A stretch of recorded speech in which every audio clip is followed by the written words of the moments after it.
G'day guys, welcome to Life in Tennis. In today's video, I'll be discussing the Paris 2024 Olympics and whether or not an Olympic gold medal is as prestigious as a Grand Slam. Now, I wrote a piece about this on the First Serve website, which I'll put in a link below in the description.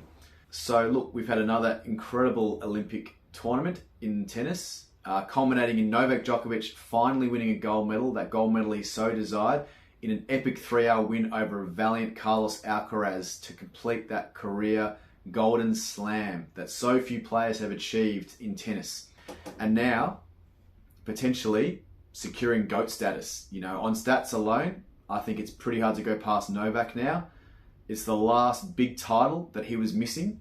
And look, we all have our favourites, but based on the numbers, it's very hard to go past Novak now as the greatest, certainly the greatest male tennis player we've ever seen, and potentially the greatest player overall that we've ever seen. I think especially if he wins one more Grand Slam to go past Margaret Court's record of 24, then it will be indisputable that he will be the greatest player we've ever seen.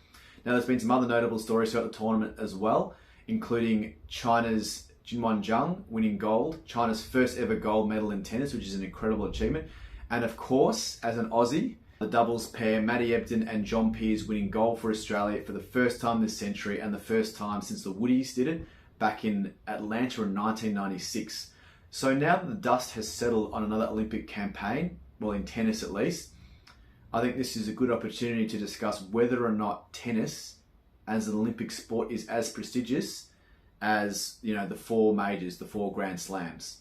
So look, in order to discuss this topic, it's a hotly debated topic. I think it's really important to look back at the history of tennis at the Olympics. So tennis did feature at the very first modern Olympics in Athens in 1896, but then for a very long time didn't exist at all, you know, with notable exceptions in 1968 and 1984. But then in Seoul in 1988, it came back and it was reintroduced as a full medal sport for both men and women, you know, for all players to enter basically. And I think the argument for, you know, tennis at the Olympics has strengthened over the years. And I'll go over both sides, but I'll go over why I think tennis at the Olympics is as prestigious as a Grand Slam, basically. So if you go back to 1988, so Steffi Graf won that year. And in fact, she actually, you know, won everything that year. I think 1988 was the year when she won the Grand Slam and she won the gold medal. So she basically did everything there is to do in tennis, and that, you know, was considered at the time one of the greatest achievements, you know, that tennis has ever seen, basically. Tennis hasn't always been widely accepted at the Olympics. The esteemed writer Bud Collins, I think, once said that the Olympics doesn't need tennis and tennis doesn't need the Olympics. So, you know, it wasn't always as highly regarded as maybe it is now. I mean, even the great Rod Laver once said that I just don't think tennis lends itself as an Olympic sport as much as track and field, something along those lines. There is even conjecture that an Olympic gold medal only becomes relevant if it means completing your career golden slam. Now, if you look at the past players who have achieved a career golden slam, only 13 players have achieved one when you include singles and doubles, and only 5 players in singles have achieved the career golden slam, which includes Steffi Graf, Serena Williams, Andre Agassi, Novak Djokovic, and Rafa Nadal. So it's a very, very exclusive elite club, and one that is only strengthened over time since the reintroduction of tennis as an Olympic sport in 1988. Now, if you look at the last few Olympics, particularly from, say, Beijing in 2008 onwards, at the Beijing Olympics, you had 17 of the top 20 men and 18 of the top 20 women entered. So the field was as strong as a Grand Slam, basically. And if you look at the Paris Olympics that just finished up in tennis, I think 13 of the top 20 men and 11 of the top 20 women participated. So maybe not as strong as Beijing, but there were a lot of injuries, particularly on the men's side, with players like Yannick Sinner and Australia's own Alex de Minaur were out with injuries, and there were plenty of others. But there were some notable absences, particularly a few Americans like Frances Tiafoe and Ben Shelton, along with top 10 player Andrei Rublev, who favoured the City Open in Washington ahead of the Olympics. And I think the main reason behind that is that these players are still seeking their very first Grand Slam. And also potentially the fact that the Paris Olympics was played on clay, and it would kind of defeat the purpose from going from, you know, Wimbledon on grass to clay and then back onto hard court, particularly when the preparation between each tournament is basically only, a couple of weeks here or there. And with the US Open starting at the end of August, for some of these players, like your Sheltons and your Tiafos, it just didn't make any sense to play at the Olympics. But say for players like, Carlos Alcaraz and particularly Novak Djokovic, the Olympics made a lot of sense because, Novak saw a big opportunity. This is his last title left to win in his career. And for someone like Carlos Alcaraz, who has already won 4 Grand Slams, including a US Open and, this year's French Open and Wimbledon, it didn't make sense for him to go to the Olympics. And you could see just how much it meant to both players after the tournament.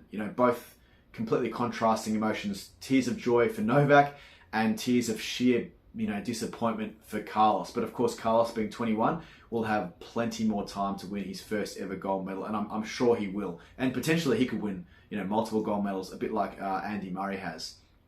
But I guess the argument against tennis at the Olympics being as prestigious as a Grand Slam is for those players who, haven't won a Grand Slam yet, and for whom winning, so that individual glory of winning a Grand Slam, holds more prestige to them than playing for your country and winning a gold medal. Like, I'm sure if, Tiafoe and Shelton and Rublev and all those players, I'm sure if they participated and if they got to the stage where, maybe they were in a semi or even in the final, it would mean a lot to them to win a gold medal. But because they have yet to break through at Grand Slam level, you can understand why they would prioritise a Grand Slam ahead of the Olympics. If there's one opinion that I really find interesting, it's Andy Roddick. And in his podcast, Served, he actually talked about, there's an argument he discussed where he said essentially that there is no one-size-fits-all argument for, tennis, for Olympic tennis being as prestigious as a Grand Slam. In fact, he said that you could almost argue that, it's not. But clearly for some players it is, and particularly for players who have done everything, either have done everything else in tennis or for who actually have a legitimate chance to win a gold medal, it clearly means a lot. So, I want to use some examples of the past greats that have won it. So Andy Murray, I think, once described winning his gold medals at the Olympics as the pinnacle of sport. And Serena Williams has even said that her gold medal that she won with Venus at the Sydney 2000 Olympics is her favourite thing that she owns, which is a pretty big statement from Serena, who's won 23 Grand Slams. I think even the Bryan brothers, when they won in 2012 at the London Olympics, they said that, winning a gold medal was the greatest win of their respective careers. So, that's a big statement for the Bryan brothers, who, again, the greatest doubles pairing we've ever seen.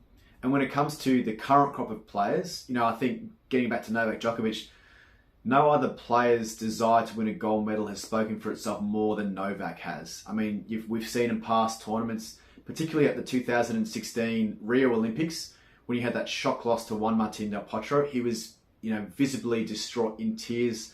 And after the match, he even said that he described the loss as one of the toughest losses of his career up to that point. So you can just see how much winning a gold medal meant to him, and particularly when he did finally make that breakthrough over Carlos Alcaraz over the weekend. It truly, after all that he's done in his career, it's amazing that man can still be brought to tears by winning a title when he's done everything else in tennis that there is to achieve. Now he's won that gold medal. It basically puts to bed the argument of, is Novak Djokovic now the greatest player of all time? I think he is. But in his mind, there will just be overwhelming pride that both for his country and for himself, that he's been able to achieve the very last thing missing on his resume. But then you talk about the other players that have participated at, say, the City Open and in preparation for the US Open. Their motivations are purely around winning their first Grand Slam. So I think when it comes to the Olympics as being as prestigious as a Grand Slam, there's no one right or wrong argument. I think in the end, it all comes down to the individual player and what their desires are and what they want to prioritize at that point in their career. What is abundantly clear, however, is those players that have won a gold medal always cherish it just as much as the Grand Slam, if not more.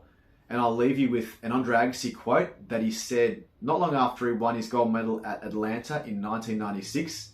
Winning a Grand Slam is the greatest thing you can do in tennis, but winning a gold medal is the greatest thing you can do in sport.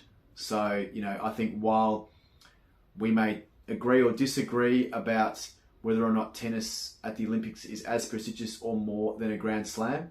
It's pretty hard to argue the case that winning a gold medal in whatever sport, whatever discipline, is just about the greatest thing you can do in all of sports.